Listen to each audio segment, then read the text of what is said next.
यह केस सच में एक दिल दहला देने वाली कहानी है। प्यार, धोखा और खून से लथपथ साजिश का घिनौना खेल। हत्या की यह प्लानिंग जितनी खतरनाक थी, उतनी ही चौंकाने वाली इसकी सच्चाई भी थी।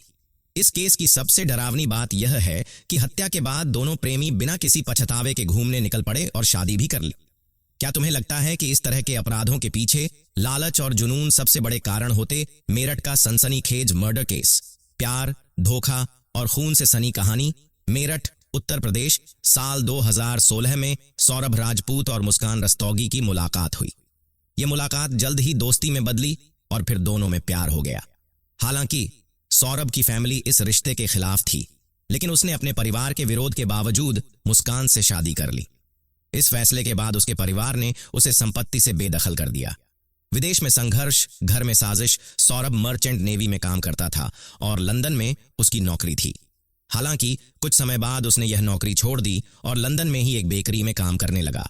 उसकी जीवन शैली में बदलाव आया और वह महीनों तक मेरठ नहीं आ पाता था। इस दौरान 2019 में मुस्कान की मुलाकात साहिल शुक्ला से हुई। यह मुलाकात एक प्ले स्कूल में हुई, जहां मुस्कान अपनी बेटी को छोड़ने जाती थी। यह मुलाकात धीरे धीरे मोहब्बत में बदल गई और फिर दोनों ने मिलकर सौरभ को रास्ते से हटाने की साजिश रच डाली। नशे की दवा और मौत का प्लान। 25 फरवरी को मुस्कान का जन्मदिन था और 24 फरवरी को सौरभ लंदन से भारत आया। उसी रात डिनर के दौरान मुस्कान ने खाने में नशे की दवाई मिला दी। सौरभ के बेहोश होते ही मुस्कान ने साहिल को घर बुला लिया।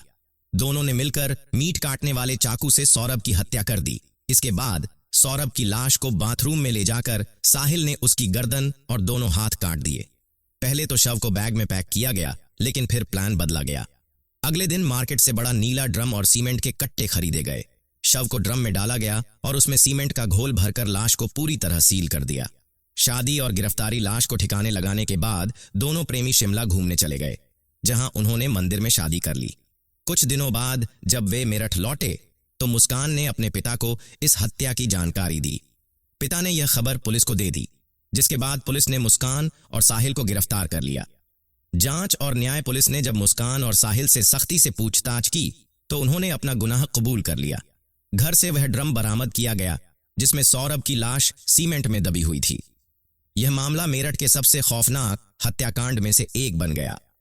कोर्ट में दोनों पर हत्या, सबूत मिटाने और साजिश रचने के आरोप लगे। यह केस एक खौफनाक मिसाल बन गया, जो बताता है कि मोहब्बत और धोखे का अंजाम कितना भयानक हो सकता है।